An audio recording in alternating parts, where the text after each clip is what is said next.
Hello friends, welcome once again in Sundar sir's classes. मैं सुंदर sir एक बार फिर सबका स्वागत करता हूं सुंदर सर्स क्लासेस में। तो फ्रेंड्स, स्टार्ट करते हैं हमारी वही कंटिन्यूस सीरीज़ को, वोकैबुलरी स्ट्रेंथन की, जो कि बेसिकली जो है सेट एग्ज़ाम के लिए जो है एक बहुत ही बेनिफिशियल साबित होने वाली है। और इसके अलावा भी जैसा कि मैं पहले आपको बोल चुका हूं कि वोकैबुलरी स्ट्रेंथन हमारी जो है वो हर कॉम्पिटिटिव एग्ज़ाम्स के लिए आपके लिए बहुत ही कंपलसरी होती है।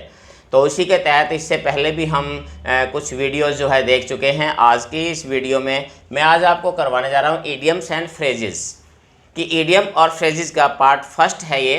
इसके अंतर्गत मैं आपको पिछली वीडियोस की तरह कुछ ऐसे इंपॉर्टेंट इडियम्स और फ्रेजेस मैं आपको करवाने जा रहा हूं जो कि पिछले एग्ज़ाम्स में एसएससी के या सीजीएल में या किसी भी प्रकार के एग्ज़ाम्स के अंदर ये काफ़ी सारी जो ये मोस्टली वर्ड्स हैं ये बार बार रिपीट, ये जो इडियम्स और फ्रेजेस हैं ये बार बार रिपीट हुए हैं।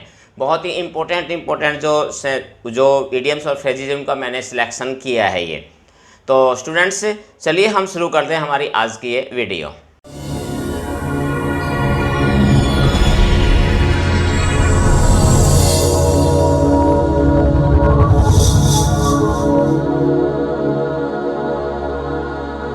चलिए फ्रेंड्स, हम पहले लेते हैं hard nut to crack. Hard nut to crack, इसको इंग्लिश में अगर इसका मीनिंग देखें तो हमारे पास होता है डिफिकल्ट टास्क, मुश्किल काम, बहुत ही मुश्किल काम होता है, उसके लिए हम इस वर्ड का यूज करते हैं हार्ड नट टू क्रैक। दूसरा हमारे पास वर्ड होता है to break the ice. To break the ice, इसका इंग्लिश में जो मीनिंग होता है वो होता है टू स्टार्ट अ कन्वर्सेशन। यानी कि जब दो देशों के बीच या दो व्यक्तियों के बीच, दो समुदायों के बीच अगर आपसी बोलचाल बंद हो जाती है तो किसी मुद्दे को लेकर, तो क्या होता है जब कोई समझौता होता है या किसी प्रकार की अगर समाधान उसका निकलता है तो उनकी बातचीत जब शुरू होती है आपस में थोड़ी बहुत, तो उसके लिए हम यूज करते हैं to break the ice. Next हमारे पास होता है to add fuel to fire. Add fuel to fire, English में जो इसका मीनिंग होता है टू वर्सन द मैटर, यानी कि आग में घी डालना। हिंदी में इसके लिए हम प्रयोग करते हैं आग में घी डालना, यानी किसी मामले को और उलझा देना, और कॉम्प्लिकेटेड कर देना। इसके लिए वर्ड ये हमारे पास इडियम यूज किया जाता है ये। नेक्स्ट हमारे पास होता है at the 11th hour. At the 11th hour, English में इसका जो मीनिंग होता है एट द लास्ट मोमेंट, यानी आखिरी क्षणों में, अंतिम समय में। जैसे कोई बहुत ही लास्ट समय में कोई काम करते हैं हम, तो उसके लिए हम ये यूज करते हैं एट द 11th आवर, आखिरी, बिल्कुल आखिरी क्षणों में किसी काम के। नेक्स्ट होता है and in smoke. And in smoke, English में इसका मीनिंग होता है कम टू नथिंग, यानी कि अगर किसी चीज़ का अंत जो है वो शून्य होता है, यानी कोई काम करे उसके बदले में जो है उसका अगर कोई भी से जो फीडबैक निकलता है वो बिल्कुल जीरो निकलता है, तो उसके लिए हम करते हैं all his works, all his hard works and in smoke. तो यहाँ क्या मतलब होता है कि वो बिल्कुल ही जो अंत उसका बिल्कुल जीरो निकले। नेक्स्ट होता है live from hand to mouth. Live from hand to mouth, English में इसको बोलते हैं माइजरली, माइजेबरली। माइजेबर यानी माइजर बनता हमारे पास कंजूसी से, यानी कि कह सकते हैं कि जिसका जीवन यापन बहुत ही कठिनता से गुजर रहा हो, तो उसी के लिए जो है केवल हम कहते हैं ना केवल 2 वक्त की रोटी, तो इसके लिए प्रयोग जो है हम कह सकते हैं हमारे पास है live from hand to mouth. Hand to mouth का मतलब है केवल गुजारा, बहुत मुश्किल से अगर जो गुजारा होता है उसके लिए वर्ड ये यूज किया जाता है। नेक्स्ट है bye fits and starts. Bye fits and start, इसको भी इंग्लिश में क्या बोलते हैं इर्रेगुलरली, यानी कि कोई भी चीज़ जो मतलब जैसे कोई किसी का रोजगार है या कोई काम है, अगर उसको रेगुलर काम नहीं मिल रहा है, कभी मिल जाता है कभी नहीं मिलता है कभी, तो इस प्रकार के जो कार्य होता है उसके लिए हम यूज करते हैं हमारे पास है बाय फिट्स एंड स्टार्ट्स, यानी इर्रेगुलर, उसके पास कोई रेगुलर जो है वो नहीं होता उसके लिए। नेक्स्ट है cut coat according to one's cloth. Cut coat according to one's cloth, English में इसका मीनिंग होता है live within your means या within your limits. Hindi में बोलते हैं जैसे कि हम जितने पैर पसारिए उतनी लंबी सोर, जिसको हम बोलते हैं, तो उसी का ये हमारे पास होता है कि हमें अपने औकात के अनुसार, अपनी हैसियत के अनुसार अपना आचरण करना चाहिए, ये होता है इसका मतलब। नेक्स्ट में आता है व्हील एंड वू।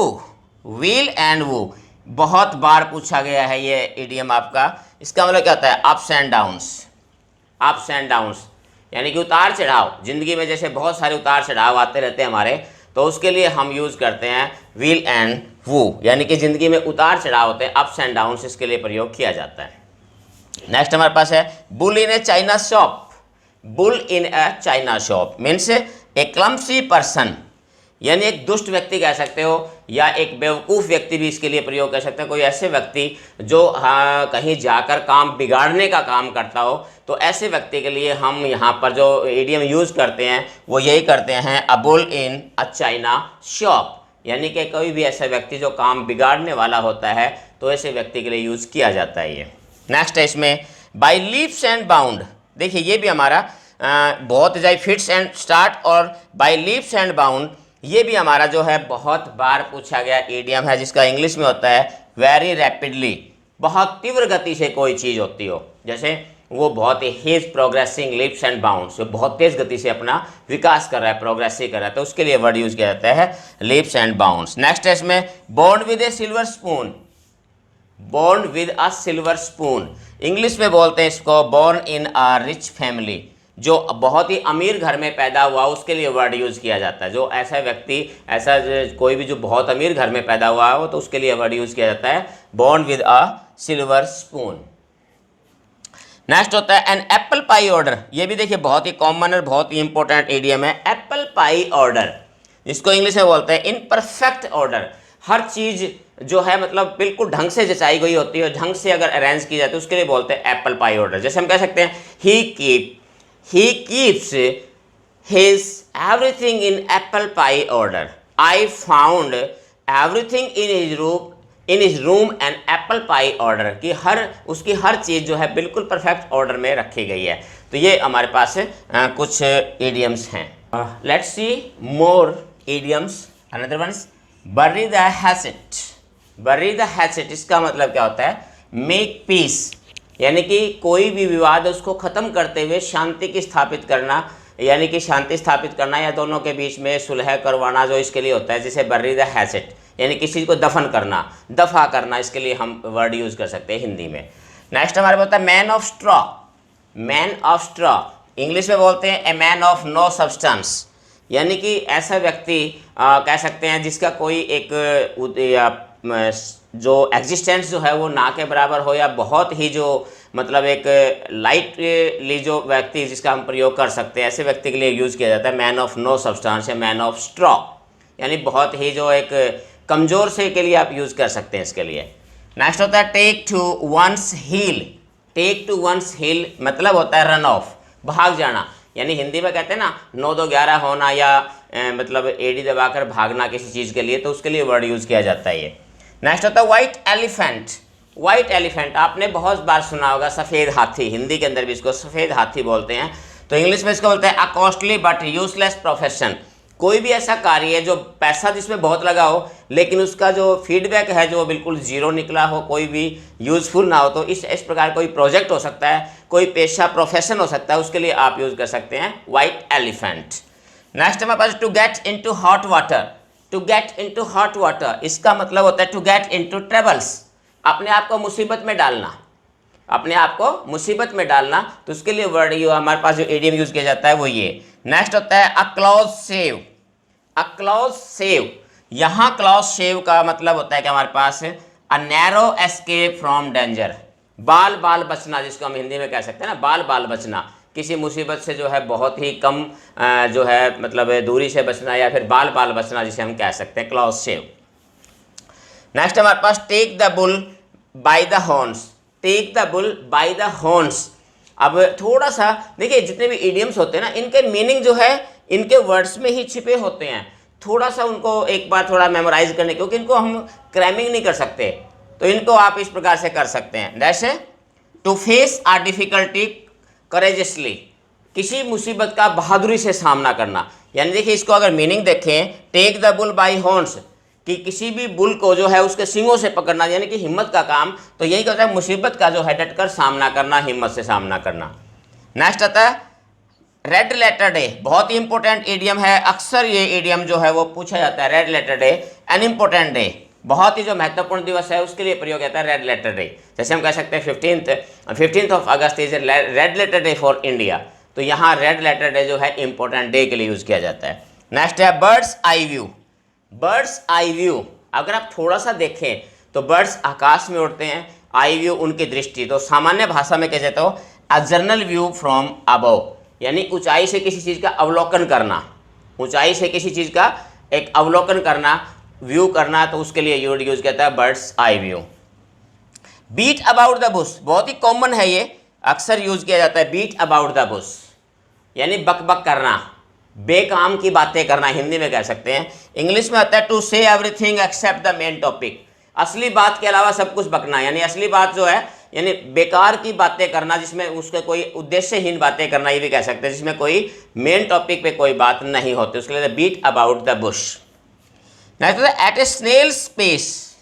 आपको पता है स्नेल बहुत ही स्लो चलता है, तो उसी के ऊपर यूज किया जाता है, तो नेचुरली इसका क्या हो जाएगा स्लोली। क्या हो जाता है वर्ड इसका स्लोली, यानी बहुत ही धीमी गति से कोई चीज चलता है, उसके लिए स्नेल स्पीड कहते हैं इसमें। At a stone's throw, at a stone's throw यानी कि केवल पत्थर भर की दूरी, जैसे कह सकते हैं हम अ शॉर्ट डिस्टेंस, जो बहुत ही थोड़ी दूरी के लिए जो प्रयोग किया जाता है उसके लिए एट ए स्टोन्स डिस्टेंस। जैसे ही lives at a stone's distance, तो यहाँ स्टोन्स डिस्टेंस का मतलब होता है बहुत ही एक शॉर्ट डिस्टेंस के ऊपर। नेक्स्ट हमारा पता है मेक बोथ एंड्स मीन। देखिए ये भी हमारे पास है, ये जो जिंदगी के ऊपर जो ना जो लिविंग पे आधारित बहुत सारे एडियम्स ऐसे जो हमारे ups and down, fits and pets, तो इस प्रकार से वुल एंड वी वगैरह, तो कुछ एक ऐसे जो हैं, इनमें से कोई न कोई जो है एडियम हर बार लगभग पूछा जाता है। तो यहाँ पर पूछा इसमें make both ends mean, live with in means, यानी कहने का मतलब है जैसे तैसे गुजारा करना, इसको हम सामान्य भाषा में कहते हैं गुजारा करना, यानी कि दोनों जैसे दो वक्त की रोटी का जुगाड़ करना, तो सिंपली भाषा में आप इसे अभी ये कह सकते हैं।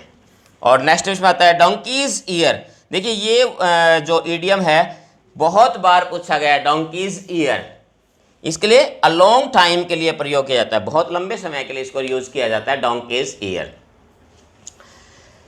तो स्टूडेंट्स आज के इस लेसन में ये जो कुछ एक मैंने इंपॉर्टेंट एडियम्स आपको, एडियम्स और कुछ एक फ्रेजेस जो मैंने आपको करवाई हैं, ये बहुत ही इंपॉर्टेंट जो है ये एडियम्स और फ्रेजेस हैं, जो अक्सर एग्जाम्स के अंदर बार बार रिपीट जो है वो किए गए हैं और हर प्रकार के एग्जाम्स के अंदर ये पूछे गए हैं। तो इसी का सेकंड पार्ट देखना मत भूलिए, उस पार्ट के अंदर भी मैं आपको इन्हीं के बाकी बचे हुए कुछ और इंपॉर्टेंट एडियम्स और फ्रेजेस आपको इसी प्रकार से एक्सप्लेन करवाऊंगा। अगर आपको किसी प्रकार की कोई क्वेरी है या आपको कोई किसी प्रकार का स्पेशल वीडियो आपको किसी टॉपिक पर चाहिए, या फिर अगर आपको किसी प्रकार का कोई आपका सजेशन भी है, तो भी आप मुझे कमेंट के जरिए आप बता सकते हैं। तो स्टूडेंट्स आज के इस वीडियो में इतना ही, उम्मीद करता हूं कि आप लगातार मेरे साथ इसी प्रकार से बने रहेंगे। फिर मिलते हैं एक और नए वीडियो में, इसी का नेक्स्ट पार्ट 2 के अंतर्गत, उसके अंतर्गत मैं आपको बताऊंगा एडियम्स और फ्रेजेस पार्ट 2 के तहत कुछ और इम्पोर्टेंट एडियम्स और फ्रेजेस। तो स्टूडेंट तब तक आप इनका अभ्यास कीजिए और लगातार मेरे साथ बने रहिए। तब तक have a nice day, thank you.